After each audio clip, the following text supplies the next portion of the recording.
नमस्कार। आज हम लोग अध्ययन करने जा रहे हैं भारतीय उद्योगों पर चाइनीज उत्पादों के प्रभाव का। ठीक है, ये एक स्टैंडिंग कमेटी की रिपोर्ट है। तो आइए हम देखते हैं कि कैसे भारतीय उद्योगों को चाइनीज उत्पाद प्रभावित कर रहे हैं, क्योंकि आप जानते हो कि चाइना का उत्पाद बहुत सस्ता होता है और वो हमारी अर्थव्यवस्था में छाया हुआ है, जिसके परिणाम स्वरूप जो हमारे उत्पाद है उनकी डिमांड कम हो जा रही है और सस्ते होने के कारण चीनी उत्पादों की डिमांड लगातार बढ़ती चली जा रही है, जिसके परिणाम स्वरूप हमारे ये जो उद्योग हैं बहुत ज्यादा प्रभावित हो रहे हैं। तो आज स्टैंडिंग कमेटी की रिपोर्ट का एनालिसिस करते हैं कि किस प्रकार से चीनी उद्योग हमारे उद्योग को प्रभावित कर रहा है। 26 जुलाई 2018 को वाणिज्य संबंधी स्टैंडिंग कमेटी, जिसके चेयरमैन श्री नरेश गुजराल जी हैं, उन्होंने भारतीय उद्योग पर चाइनीज उत्पादों का प्रभाव पर अपनी रिपोर्ट प्रस्तुत किया और उन्होंने बताया कि किस प्रकार से चीन का जो उद्योग है, चीनी उत्पाद है, वो भारतीय अर्थव्यवस्था में आकर के हमारे उद्योगों को नुकसान पहुंचा रहे हैं, क्योंकि चीनी उद्योगों के उत्पाद की मांग बहुत ज्यादा है भारत में। हम जानते हैं कि भारत के चीन के साथ राजनीतिक संबंध बहुत ही अच्छे नहीं है और सब बीच बीच में क्या होता है, यहां पर तनातनी रहती है और सीमा में तनातनी के बावजूद पहली छमाही में भारत और चीन के व्यापार में 62.7% की बढ़ोतरी दर्ज की गई। तो कहीं ना कहीं आज हम अपने पड़ोसी देश चीनी उत्पाद को प्रेफरेंस अभी भी दे रहे हैं, क्योंकि इतनी तनातनी होने के बावजूद अगर हम 62.7% व्यापार बढ़ा रहे हैं तो कहीं ना कहीं डिपेंडेंसी को शो कर रहे हैं। ठीक है, ये व्यापार चीन के पक्ष में झुका हुआ है, अर्थात टर्म ऑफ ट्रेड की मैं बात करता हूं तो टर्म ऑफ ट्रेड चीन के फेवर में है और भारत के अनफेवर में है। दोनों देशों के बीच व्यापार संबंधों का जब हम विश्लेषण करते हैं, एनालिसिस करते हैं, तो पाते हैं कि भारत द्वारा चीन से आयात 69.6% की बढ़ोतरी हुई है तथा निर्यात में 60.4% की बढ़ोतरी हुई। अर्थात अभी भी हम चीन से इंपोर्ट ज्यादा कर रहे हैं और एक्सपोर्ट कम कर रहे हैं, मतलब कि हमारी डिपेंडेंसी चीन के उत्पाद पे अभी भी बनी हुई है। इस प्रकार भारत द्वारा चीन को निर्यात 157,201 करोड़ रुपए का और आयात 482,495 करोड़ रुपए का है। अर्थात भारत चीन के बीच आयात और निर्यात में बहुत बड़ा अंतर है और भारत द्वारा चीनी उत्पाद का आयात अधिक किया जा रहा है तथा निर्यात कम किया जा रहा है, जिसके परिणाम स्वरूप भुगतान शेष हमारे विपरीत है तथा चीन के अनुकूल है और इस प्रकार बहुत बड़ा विदेशी मुद्रा का भाग जो भारत से चीन की तरफ जा रहा है, इस पर विचार करना आवश्यक हो जा रहा है। जब हम विश्लेषण करते हैं तो पाते हैं कि हमारे प्रमुख रूप से इलेक्ट्रिकल मशीनों के आयात में 20.17 अरब डॉलर का ऑर्गेनिक केमिकल पर तथा 8.39 अरब डॉलर का उर्वरक पर तथा 1.67 अरब डॉलर का हम लोग व्यापार कर रहे हैं चाइना के साथ। तो कहीं ना कहीं देखिएगा very important and regular items हम चीन से इंपोर्ट कर रहे हैं और कहीं ना कहीं इसका बर्डन हमारे ऊपर दिखाई पड़ता जा रहा है।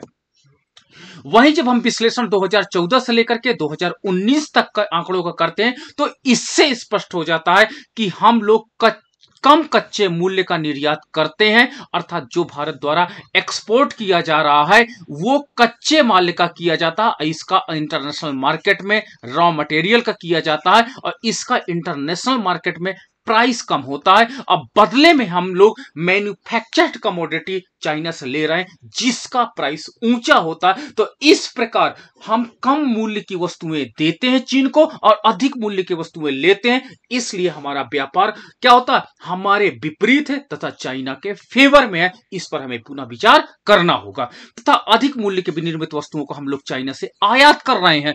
इस प्रकार 13 अरब डॉलर का हम लोग निर्यात करते हैं और 66 अरब डॉलर का हम लोग आयात करते हैं। तो देखिए लगभग कितना अधिक डिफरेंस है आपका एक्सपोर्ट तथा इंपोर्ट के बीच में।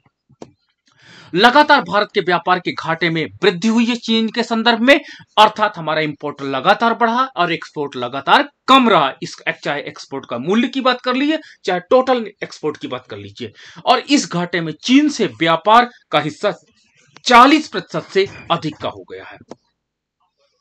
अब बात ये की जा रही है कि जो हम लोग चीन से उत्पाद मंगा रहे हैं, क्यों ना उस पे एंटी डंपिंग ड्यूटी लगाई जाए। डंपिंग का मतलब आप समझते ही होंगे, जब कोई देश जानबूझ करके आपके देश के उद्योगों के टर्म ऑफ ट्रेड को प्रभावित करने के लिए अपने वस्तु का मूल्य कम करके रखता है। जैसे चीन ने क्या किया कि अपने उत्पादों का मूल्य भारत में जानबूझ करके कम रख रहा है, ताकि भारतीय उद्योग बहुत ज्यादा प्रभावित हो जाए और कुछ दिनों बाद ये बंद हो जाए। तो गवर्नमेंट ने एक नया तरीका सोचा है। इसके अंतर्गत एंटी डंपिंग ड्यूटी की बात की गई है कि आपके ऊपर एक प्रकार की ड्यूटी लगाई जाएगी, एक टैक्स लगाया जाएगा, जिसके परिणाम स्वरूप आपकी वस्तु का मूल्य भारतीय बाजार में अधिक हो जाएगा।